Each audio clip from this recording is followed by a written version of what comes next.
Welcome to Focus English with Cece. Hello, everyone. Welcome back to Focus English with Cece. I'm Cece, and I'm so happy to be here with you. And I'm Tom. It's great to see you all again.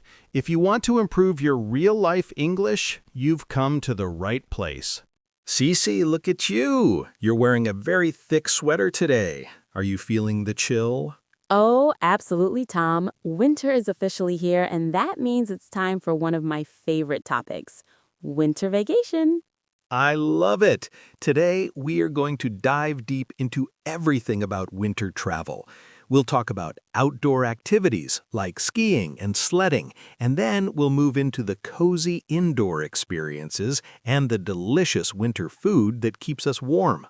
Not just that, Tom. We're also going to share tips on winter destinations and how to survive the cold while looking stylish. This episode is packed with useful vocabulary and idioms that you can use immediately in your next English conversation. By the end of this video, you'll be able to talk about your winter plans with confidence. But before we get started, if you want to improve your English every day with us, please hit that subscribe button and turn on the notification bell. Yes, join our community. It really helps us create more free lessons for you. Are you ready, Tom? I'm more than ready. Let's get into the winter spirit.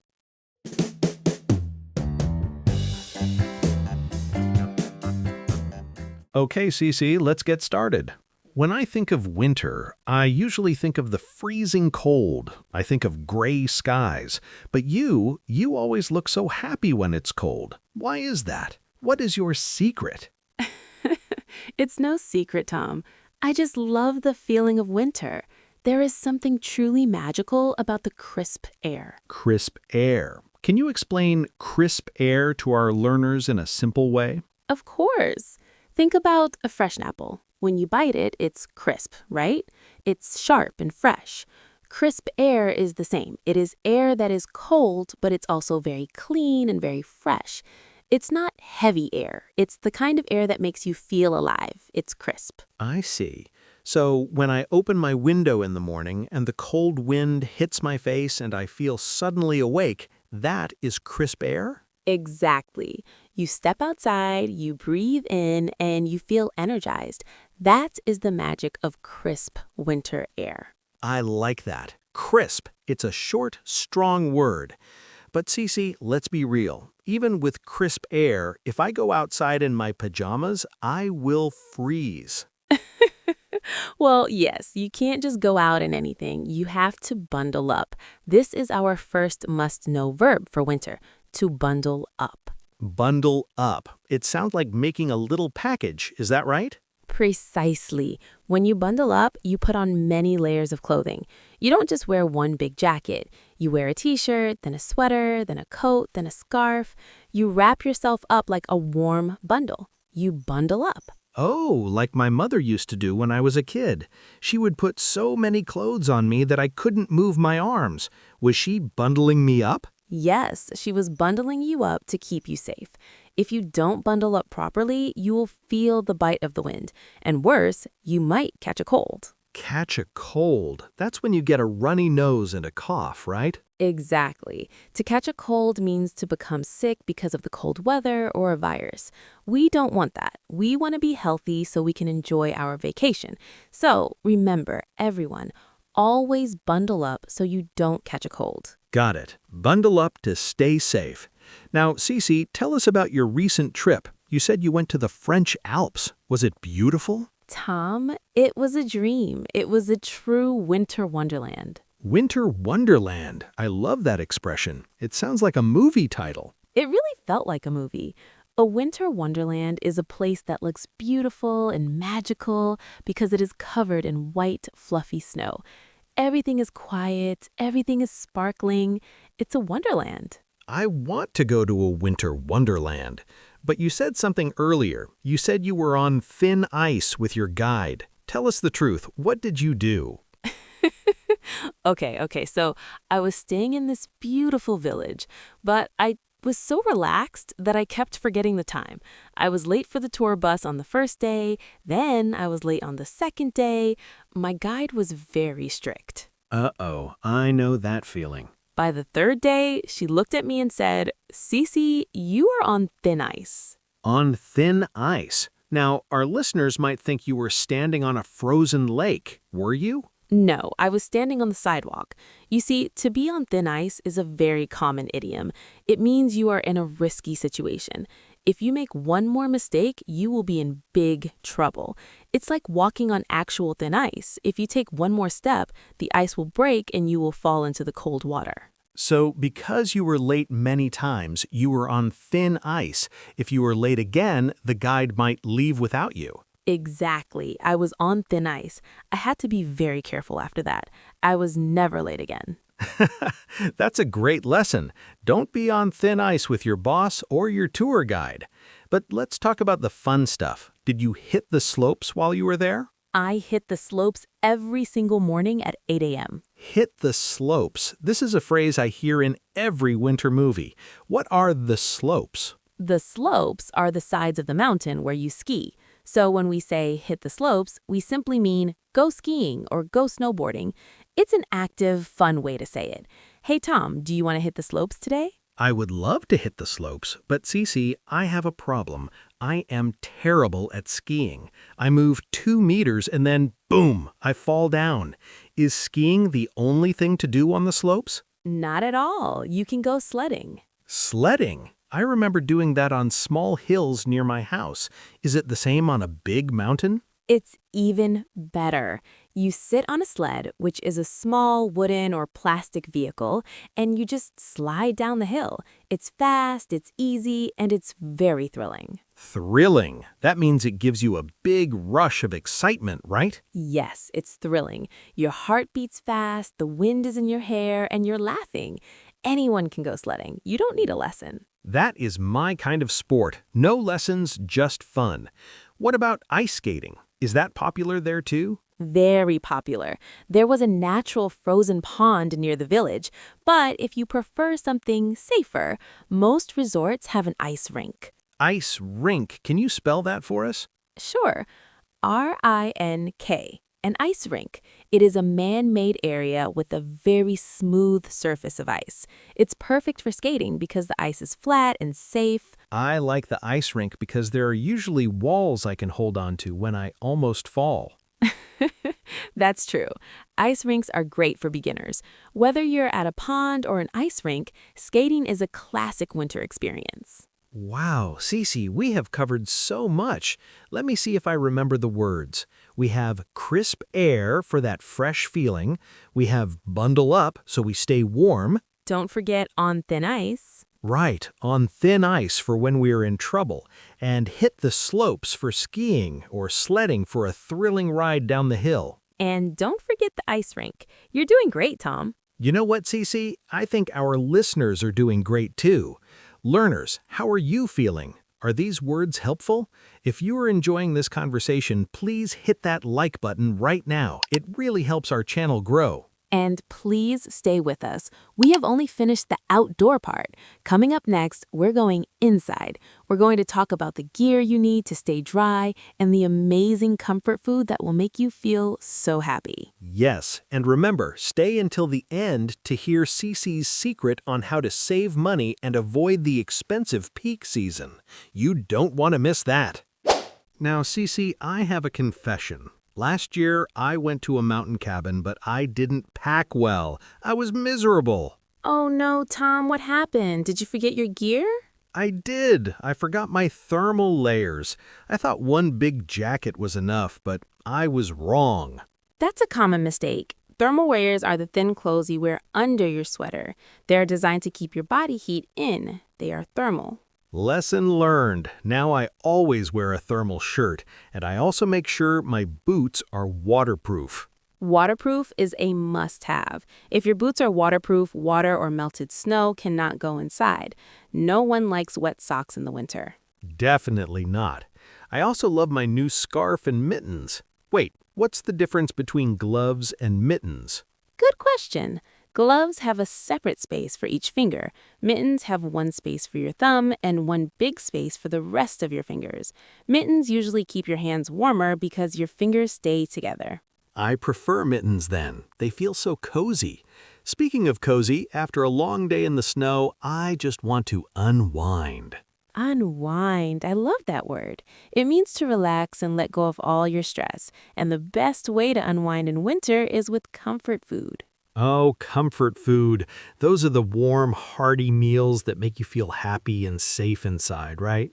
Exactly. For me, nothing beats a hot bowl of stew. A stew is like a thick soup with meat and vegetables that has been cooking for a long time. My favorite is hot chocolate with marshmallows. I love watching the marshmallows melt into the chocolate. It's so sweet. That's a classic. Some people also like hot cider. It's basically hot apple juice with spices like cinnamon. It smells like winter. Yum! Now I'm getting hungry. But Cece, winter vacations aren't just about eating. Sometimes the weather is so bad that you get snowed in. That's true. To be snowed in means you cannot leave your house or cabin because there's too much snow outside. Does that make you feel bored, like you have cabin fever? Sometimes. Cabin fever is that feeling of being restless or annoyed because you've been stuck indoors for too long.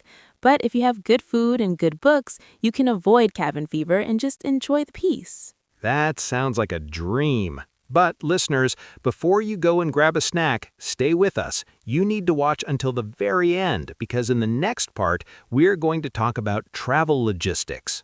Yes, you need to know how to plan your trip, what to prepare, and most importantly, when to travel to save a lot of money. We're going to talk about shopping and how to handle the bills without any stress. Stay tuned. Okay, Cece, we've talked about the fun and the food. Now let's get practical. Planning a winter trip can be expensive. How do you save money? The secret is to avoid the peak season. Peak season. I've heard that before. That's the busiest time of the year, right? Yes. For winter, the peak season is usually around Christmas and New Year. Everything is twice as expensive. If you want to save money, you should travel during the off-peak season, like late January or February. This period, often called the shoulder season or low season, sees fewer crowds and significantly lower prices on flights, accommodation, and even some activities. That's a pro tip. So instead of a fancy hotel, what do you suggest for accommodation? I always look for a cabin rental. Renting a cabin is often cheaper for a group of friends. Plus, you have a kitchen to cook your own stew and save money on restaurants. Many cabin rentals come fully equipped with cooking utensils and appliances, so you don't even need to pack much in the way of kitchenware. This not only saves money, but also allows for a more personalized dining experience. I love that idea. It feels more off the beaten path. Exactly. Off the beaten path means a place that is not popular with tourists. It's quiet and authentic. You get a chance to experience the local culture more genuinely, away from the commercialized tourist traps. Plus, the serene atmosphere of a secluded cabin in the woods is often exactly what people seek for a true winter escape. That makes perfect sense. And it probably means fewer crowds on the slopes or hiking trails too, which is a bonus. Precisely. Less queuing, more enjoying. Another great option for accommodation, especially if you're traveling solo or as a couple, could be a guest house or a bed and breakfast. These often offer a more personal touch and can be more budget-friendly than larger hotels, sometimes even including breakfast in the price. Oh, I like the sound of that. A homey feel with breakfast included. Perfect for starting a day of winter activities. Absolutely. And when you're thinking about saving money, transportation within your destination is another area to consider. Instead of relying on taxis, look into public transport. Many ski towns, for example, have free shuttle buses that run between accommodations and the slopes. That's smart. Taxis can really add up, especially if you're making multiple trips, and a shuttle means I don't have to worry about parking or driving in snowy conditions. Exactly. Fewer worries, more fun. If public transport isn't an option, consider carpooling with fellow travelers if you're heading to the same attractions. This can split the cost of fuel and parking. Great advice. Now let's talk about shopping. When I go on vacation, I love buying souvenirs, but sometimes it's hard to talk about money in English. It doesn't have to be. If you are at a local market, you can try to bargain. That means asking for a lower price. This is especially common in places like flea markets or artisan fairs. Can you give me a discount? Is that a good way to bargain? Perfectly. You can also try phrases like, "What's your best price for this?" Or "Is there any room for negotiation?" Sometimes, if you're buying more than one item, you can ask, "If I buy two, can you give me a better price?" The key is to be polite and friendly, never aggressive. Bargaining should be a pleasant interaction, not a confrontation. That's a relief. I always worry about offending someone, so a friendly approach is best. Always. And remember, the vendor might not always lower the price, but it never hurts to ask. Another important shopping tip for souvenirs is to look for items that are locally made. These often have more character and are more authentic than mass-produced trinkets. They also make for more meaningful gifts when you return home. That's a good point. I want something that reminds me of the place, not just something I could buy anywhere. Exactly. And when you go out to eat with friends, you need to decide how to pay. Do you usually split the bill? Yes, we usually split the bill, which means we divide the total cost equally. This is super common among friends, especially after a casual meal. Or sometimes we go Dutch. Go Dutch. That's a fun idiom. It means each person pays for exactly what they ordered. It is. This method is often preferred when people have ordered very different amounts or types of food and drink, ensuring fairness for everyone. It prevents someone who only had a small salad from paying the same as someone who had a steak and multiple drinks. Let's go Dutch today. I'll remember that. It's very fair. It is. Also, when you're booking your flight or your cabin, always check the cancellation policy. In winter, flights are often delayed because of the snow, so you need to be flexible. Look for policies that offer free cancellation up to a certain point, or the option to rebook without a penalty. Some airlines offer flex fares that allow changes for a fee, which can be a good compromise. That's incredibly important. I learned that the hard way once, losing money on a non-refundable booking. It happens to the best of us, Tom. That's why flexibility is crucial. Also consider purchasing travel insurance. It might seem like an extra expense, but it can save you a lot of money and stress if your trip is unexpectedly interrupted or canceled due to weather, illness, or other unforeseen circumstances. So if a blizzard grounds my flight, the insurance might cover my extra night stay. Precisely. Or if you have a medical emergency during your trip, it can cover those costs, which can be substantial, especially in a foreign country. It provides a valuable safety net. Good point. Logistics might sound boring, but they are so important for a stress-free vacation. Exactly. If you plan well, you won't end up on thin ice with your budget. Smart planning means anticipating potential problems and having solutions in place so you can truly relax and enjoy your winter wonderland experience. It's about being proactive rather than reactive. Wow, Cece, we have covered so much ground today. My head is full of winter magic. It really was a big episode. Let's do a quick wrap-up of the key words for our liners. Great idea. First, we had bundle up. Remember to wear your layers. Then we talked about hitting the slopes for skiing and sledding for fun on the hills. We learned about thermal layers and waterproof gear to stay dry. Don't forget the idiom on thin ice for risky situations and cabin fever for when you're stuck inside too long. And finally, travel smart by choosing the off-peak season and knowing how to split the bill or go Dutch. What an amazing list! It covers everything from fashion to finance and safety to fun. Now, we have a challenge for you. Yes, please leave a comment below using at least one new word or idiom you learned today. Tell us, where is your dream winter destination? We're curious to hear if you dream of snowy mountains, cozy cabins, or bustling winter markets. We love reading your stories and seeing how you apply what you've learned. And if you haven't already, please subscribe to Focus English with Cece. Your support helps us keep these lessons free for everyone around the world. It motivates us to create even more engaging and helpful content for you.